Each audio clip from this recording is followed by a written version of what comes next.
Dubro Suspicion Files.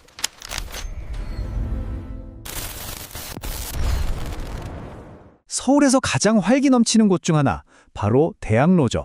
그런데 우리가 걷는 그 땅 바로 밑에서 식민지 시대의 아주 끔찍한 범죄의 흔적이 발견됐습니다. 오늘 바로 이 대학로 백골 사건의 진실을 한번 파헤쳐 보겠습니다. 자, 모든 건 2008년 11월 28일로 거슬러 올라갑니다. 장소는 서울의 심장부, 한 공사 현장이었죠. 그런데 말이죠. 인부들이 파낸 흙더미 속에서 나온 건 그냥 흙이나 돌이 아니었습니다. 바로 사람의 뼈였어요. 자, 첫 번째 파트입니다. 서울에서의 끔찍한 발견. 과연 이 도시의 발밑에는 대체 어떤 비밀이 묻혀 있었던 걸까요? 네, 지하 흙구덩이에서 발견된 건 수십 구의 유골이었습니다. 서로 막 뒤엉킨 채로요. 이 장소가 어디였냐면 바로 일제강점기 경성제국대학 의학부 건물이 있던 곳이었어요. 처음엔 경찰도 이거 한국전쟁 희생자들인가? 아니면 대규모 살인사건인가? 하고 의심했죠. 근데 놀라운 건 이게 처음이 아니었다는 겁니다. 2001년에도 바로 옆부지에서 비슷한 유골이 나왔었는데 그때는 그냥 조용히 묻혔다고 해요. 하지만 전쟁 희생자일 것이다 라는 이 첫 번째 가설은요, 금방 무너져 내립니다. 왜냐하면 이 뼈들이 전쟁 희생자의 특징과는 너무나도 달랐기 때문이에요. 워낙 사안이 중대하니까 국방부 유해발굴감식단, 그러니까 전사자 유해를 전문적으로 찾는 팀이 현장에 투입됐습니다. 이들이 무려 14일 동안이나 정밀조사를 벌였어요. 그리고 그들이 내린 결론은 아주 단호했습니다.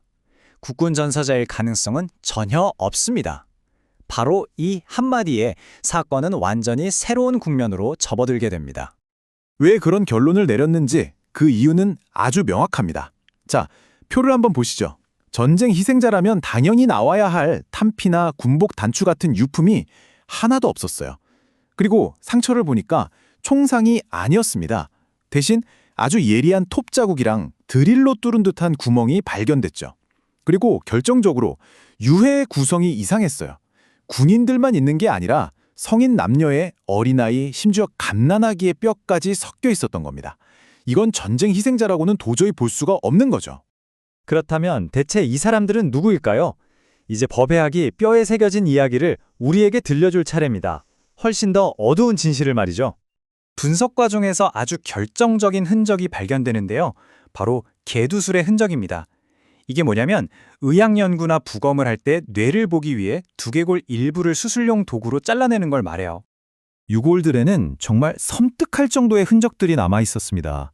개두술을 하려고 아주 정교하게 잘라낸 두개골, 또 의료용 톱으로 반듯하게 절단한 넓적다리뼈 같은 것들이요. 심지어 골격 표본을 만들 때 철사로 연결하려고 뚫어놓은 것 같은 아주 작은 구멍들도 발견됐어요. 이건 전쟁의 상흔이 아니라 체계적이고 아주 냉정한 의료 행위의 증거였던 겁니다. 정밀 감식을 해보니까 최소 28명분의 유골이라는 게 밝혀졌습니다. 성인 남자가 6, 여자가 6, 성별을 알 수 없는 성인이 4. 근데 진짜 충격적인 건 따로 있었어요. 나머지 12구, 그러니까 전체의 40% 이상이 어린아이와 갓난아기의 유골이었다는 사실입니다. 여기서 정말 중요한 질문이 생기는 거죠.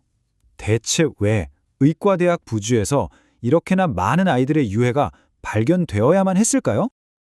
그 해답은 바로 이 장소, 경성제국대학이 품고 있던 어두운 비밀과 깊숙이 연결되어 있습니다. 당시 법을 좀 들여다봐야 하는데요. 식민지 시대의 규정은 국가가 연고자가 없는 시신, 즉 무연고 시신을 의과대학의 해부용으로 제공할 수 있도록 허용하고 있었습니다. 그럼 그 연고 없는 시신이 대체 누구였을까요? 네, 바로 당시 사회에서 가장 힘없고 약한 사람들이었습니다. 가난한 사람들, 집 없는 사람들, 고아들, 그리고 경찰서 유치장에서 사망한 수감자들까지요. 심지어는 고문으로 숨진 독립운동가를 길에서 죽은 행여병자로 둔갑시켜서 의과대학으로 넘겼을 거라는 의혹도 있습니다. 특히 아이들의 시신은 발달 과정이나 인종 비교 연구 같은 걸 하려고 의도적으로 수집됐다고 해요. 그리고 조사는 마침내 가장 끔찍하고 소름 끼치는 연결고리에 다다르게 됩니다. 바로 일본의 가장 악명 높은 전쟁 범죄 집단 731 부대와의 연결점이죠. 23. 화면에 보이는 이 숫자 23. 이게 뭘 의미하냐면요. 경성제국대학이 731 부대 관계자들에게 수여한 의학박사 학위의 숫자입니다. 더 끔찍한 건 이 학위 논문 중 일부가 살아있는 사람을 대상으로 한 생체 실험, 우리가 마르타 실험이라고 부르는 바로 그 실험 데이터를 바탕으로 쓰여졌다는 겁니다. 이 표가 그들의 공모관계를 아주 잘 보여주고 있어요. 자, 보세요. 만주에 있던 731 부대는 마루타라고 불렀던 포로들을 대상으로 끔찍한 인체 실험을 합니다. 그러면 서울에 있는 경성제국대학은 그 실험 데이터를 받아서 분석하고 논문을 심사해서 의학 박사라는 학문적 권위를 딱 붙여주는 거죠. 말 그대로 대학이 반인륜적 범죄로 얻은 데이터를 학문이란 이름으로 세탁해주는 그런 역할을 한 겁니다. 그리고 이런 일은 서울대학로에서만 있었던 게 아닙니다. 1989년에 일본 도쿄 신주쿠에서도 옛 일본 육군 군의학교 부지에서 아주 비슷한 유골들이 대거 발견됐거든요. 두 사건의 공통점 보이시죠? 위치는 다르지만 둘 다 제국주의 시대의 의학교 부지였고 731 부대와 관련이 있었으며 유골에서는 똑같이 톱자국과 드릴 구멍이 발견됐습니다. 이건 그냥 우연이 아니라 제국주의 의학 시스템 전체에 걸쳐서 벌어진 아주 조직적인 범죄였다는 걸 보여주는 거죠. 하지만 이 이야기는 아직 끝난 게 아닙니다. 어쩌면 조사는 이제부터 시작일지도 몰라요. 현대과학의 힘으로 밝혀낼 수 있는 진실이 아직 남아있거든요. 그 열쇠가 될 수 있는 기술 중 하나가 바로 안정동위원소 분석이라는 겁니다. 좀 어렵게 들릴 수 있는데 쉽게 말해서 사람 뼈에 남아있는 특정 화학 원소를 분석하는 거예요. 이걸 보면 그 사람이 평생 뭘 먹고 어느 지역에서 살았는지 그 출신지를 추적할 수 있습니다. 뼈에 남은 화학적 지문 같은 거죠. 이 분석이 왜 그렇게 중요하냐고요? 만약에 이 대학로에서 나온 유골에서 만주 지역에서만 나타나는 동위원소 특징이 발견된다면 그건 뭘 의미할까요? 바로 이 희생자들이 만주에 있던 731 부대 실험실에서부터 이곳 서울까지 특수 이송되었다는 걸 증명하는 그야말로 빼도 박도 못하는 과학적 증거가 되는 겁니다.